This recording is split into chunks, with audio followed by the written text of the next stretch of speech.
Hello friends, स्वागत है आपका एक बार फिर से हमारे यूट्यूब चैनल इजी फार्मा में। तो आज हम बात करेंगे फर्स्ट सेमेस्टर के फर्स्ट ईयर के इनऑर्गेनिक फार्मास्यूटिकल केमिस्ट्री के सिलेबस के बारे में। अगर आप लोगों ने इसके पहले की video HAP human anatomy and physiology के सिलेबस नहीं देखे हैं और फार्मास्यूटिक्स फर्स्ट के सिलेबस नहीं देखे हैं तो चैनल के वीडियोज़ में जाइए, वहाँ से देखिए और आपको उसकी सेपरेट PDF नोट्स भी मिल जाएंगी। तो आज बात करते हैं इनऑर्गेनिक फार्मास्यूटिकल केमिस्ट्री फर्स्ट के सिलेबस के बारे में। तो ये 5 यूनिट्स में डिवाइडेड है। तो इसमें पहले यूनिट में बात करते हैं सोर्सेस ऑफ इम्प्योरिटी की। सोर्सेस ऑफ इम्प्योरिटी, ये इम्प्योरिटी कहाँ से हमको प्राप्त होती हैं और ये बहुत ही इम्पोर्टेंट होती हैं एग्ज़ाम पॉइंट ऑफ व्यू से, क्योंकि इससे डायरेक्ट क्वेश्चन पूछता है। वो भी 5 मार्क्स के क्वेश्चन पूछते हैं एंड 7 मार्क्स के भी क्वेश्चन कभी कभी पूछ देते हैं। अगला है इसमें लिमिट टेस्ट।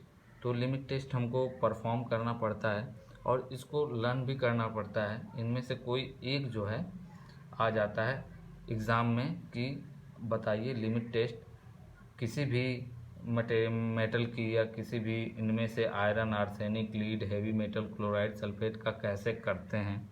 तो इसको पूरा एक्सप्लेन करना पड़ता है। तो यूनिट फर्स्ट जो है ये पूरी की पूरी इम्पॉर्टेंट है, इसको हमें बढ़िया से पढ़ना पड़ता है क्योंकि इससे 7 नंबर और 5 नंबर के क्वेश्चन आते हैं।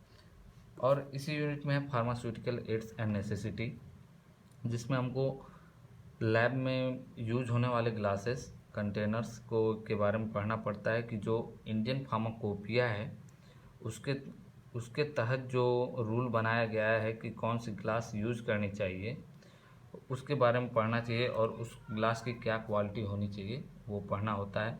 हमको वाटर के बारे में पढ़ना होता है कि प्यूरिफाइड वाटर क्या होते हैं, वाटर फॉर इंजेक्शन क्या होते हैं और स्टेराइल वाटर क्या होता है जो इंजेक्शन के लिए यूज होता है। आगे हमको इसी में पढ़ना है एसिड एंड बेसेस, सोडियम हाइड्रोक्स। इसमें ज़्यादा इस टॉपिक में ज़्यादा नहीं पढ़ना पड़ता, इसमें हमको बस सोडियम हाइड्रोक्साइड के बारे में और फॉस्फोरिक एसिड के बारे में पढ़ना होता है। तो बढ़ते हैं दूसरे यूनिट की तरफ, यूनिट सेकेंड की तरफ। इसमें हमको पढ़ना होता है टॉपिकल एजेंट जो हम सरफेस पे लगाते हैं, स्किन पे लगाते हैं, वो भी ऊपरी सरफेस पे लगाते हैं, उनके बारे में पढ़ना पड़ता है। इनका पहला क्लासिफिकेशन होता है प्रोटेक्टिव, जो प्रोटेक्ट करते हैं हमारे स्किन को, उनके बारे में पढ़ना होता है कि कैलामाइन क्या होता है, टाइटेनियम ऑक्साइड क्या होता है, टैल्क क्या होता है, काओलिन क्या होता है, इनकी प्रिपरेशन कैसी की जाती है, ये सब हमें पढ़ना पड़ता है। अगला पढ़ते हैं स्ट्रिंजेंट के बारे में। स्ट्रिंजेंट वो होते हैं जो प्रेसिपिटेट फॉर्म कर लेते हैं, प्रोटीन का प्रेसिपिटेट कर देते हैं जब वो किसी भी सरफेस पे लगाए जाते हैं।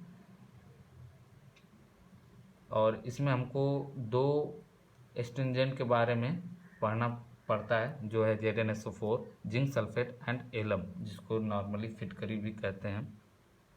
उसमें आगे पढ़ना पड़ता है एंटी इन्फेक्टिव। एंटी इन्फेक्टिव में हमको पढ़ना पड़ता है boric acid, hydrogen peroxide, iodine, povidone iodine, बेटा पोटेशियम परमैंगनेट, सिल्वर नाइट्रेट। तो ये वो हैं जो एंटी इन्फेक्टिव हैं। जैसे से इनमें से हम कुछ मार्केट प्रोडक्ट्स के बारे में जानते हैं, जैसे पोविडोन आयोडीन जो होता है बीटाडीन में आता है। तो इनके कंपोजिशन को हमें पढ़ना पड़ता है कि वो कितने कंपोजिशन में प्रेजेंट होते हैं, क्या होते हैं, कैसे वर्क करते हैं। अगला इसमें टॉपिक है डेंटल प्रोडक्ट्स। डेंटल प्रोडक्ट्स में डेंटिफ्राइसिस पढ़ते हैं कि डेंटिफ्राइसिस क्या होती हैं। एंटी कैरीज एजेंट पढ़ते हैं जो हमारे दांतों को सड़ने से या सड़न से बचाते हैं, जैसे सोडियम फ्लोराइड है, इसके बारे में पढ़ना पड़ता है। इसकी कमी होने से कौन सी बीमारियां होती हैं और ज़्यादा हो जाने से क्या डिफेक्ट आता है, ये भी हमको इसमें पढ़ना होता है। इसके सोर्स क्या क्या है कि कहाँ से हमको ये सब मिलते हैं, ये सोडियम क्लोराइड हमको कहाँ से मिलता है, अगर अगर हमारी बॉडी में इसकी कमी हो गई तो इसके बारे में पढ़ना होता है। इनहेलेंट के बारे में पढ़ना होता है, जनरली ऑक्सीजन के बारे में ही बस पढ़ना होता है इनहेलेंट में। एनेस्थेटिक के बारे में पढ़ता है, जैसे नाइट्रस ऑक्साइड है। एनेस्थेटिक वो चीज़ है जो जिसमें किसी भी शून्य करने के लिए दिया जाता है, मतलब ऑपरेशन के पहले जब इंजेक्शन लगाया जाता है बेहोश करने या फिर शून्य करने के लिए किसी भी लोकल एरिया को, तो उसको एनेस्थेटिक कहते हैं। बढ़ते हैं अगले यूनिट की तरफ, यूनिट थर्ड, जो कि गैस्ट्रोइंटेस्टाइनल एजेंट है। इसमें acidifying antacid, combination of antacid, cathartics, protective and absorbent. जैसे कि प्रोटेक्टिव और एब्जॉर्बेंट में बस हमको एक्टिवेटेड चारकोल, एलम सल्फेट पढ़ना पड़ता है। इसमें से ये इंपॉर्टेंट पॉइंट्स हैं जो कि एग्ज़ाम पॉइंट ऑफ व्यू से बहुत ही इंपॉर्टेंट हैं। Antacid and combination of antacid. Miscellaneous agent, इसके बारे में हमको ये बहुत ज़्यादा इम्पोर्टेंट तो होते नहीं हैं, बहुत इम्पोर्टेंट नहीं होते हैं, पर फिर भी हमको इसके बारे में इंट्रोडक्शन पढ़ना पड़ता है। अगला यूनिट है unit 4, major intra and extra cellular electrolyte. ये एग्ज़ाम पॉइंट ऑफ व्यू से बहुत ज़्यादा इंपॉर्टेंट है। इसमें हमको आयंस के बारे में पढ़ना पड़ता है, जो बॉडी में आयंस प्रेजेंट होते हैं, आयंस जो फ्लूइड होती हैं, और इसकी रिप्लेसमेंट थेरेपी पढ़नी होती है कि इसको कैसे रिप्लेसमेंट किया जाए कि अगर किसी भी आयन की कमी हो गई, जैसे कि पोटेशियम की कमी हो गई तो इसको कैसे पूरा किया जाए, कैल्शियम की कमी हो गई तो इसको कैसे पूरा किया जाए। तो ये दोनों ये टॉपिक जो है इसमें पढ़ते हैं, रिप्लेसमेंट थेरेपी ऑफ आयंस में। इसमें हमको ORS पढ़ना होता है, ओरल रिहाइड्रेशन सॉल्यूशन के बारे में, काफ़ी इंटरेस्टिंग होता है। कंपाउंड ऑफ ORS पढ़ना पड़ता है कि ORS में हमको क्या क्या मिलता है, ORS पहले कब बना था, ये मार्केट यूज में कब आए। एसिड बेस बैलेंस पढ़ना पड़ता है। इसमें हमको सबसे ज़्यादा एसिड बेस बैलेंस में हमें आयरन और हेमेटेनिक्स पढ़ना पड़ता है कि सोडियम फ्यूरोफिमेरेट और ferrous gluconate, ferrous sulphate, and CuZnCr, Mn, copper, zinc, chromium, magnesium और आयोडीन की क्या रोल होते हैं। अगला यूनिट है इसमें ऑर्गेनिक इनऑर्गेनिक रेडियो फार्मास्यूटिकल्स। तो इसमें हमको रेडियो एक्टिव मेटल्स और मटेरियल्स के बारे में, सब्सटेंस के बारे में पढ़ना पड़ता है। इसमें हमको बहुत ज़्यादा नहीं पढ़ना पड़ता, पर फिर भी इसमें जो हैं कुछ तो इम्पॉर्टेंट होते हैं, जैसे रेडियो एक्टिविटी। इससे एग्ज़ाम में क्वेश्चन पूछ देता है। इसमें पूछता है न्यूमेरिकल देके हाफ लाइफ बताने के लिए कि किसी भी गिवन सब्सटेंस की हाफ लाइफ क्या है।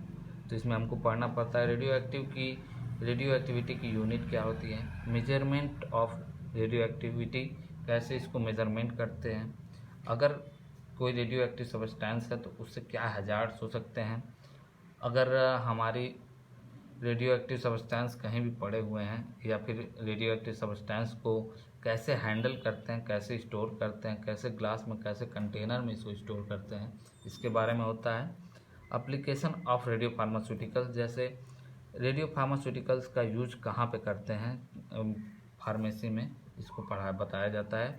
अगला और लास्ट टॉपिक इसमें है कोऑर्डिनेशन कंपाउंड एंड कॉम्प्लेक्सेशन। तो इसमें हमें बस ज़्यादा इम्पोर्टेंट चिलेट पढ़ना पड़ता है और पॉइजन एंड एंटीडोट पढ़ना पड़ता है। Thank you for watching this video and do like, share and subscribe. इसकी PDF फॉर्म आपको डिस्क्रिप्शन में मिल जाएंगी। Thank you.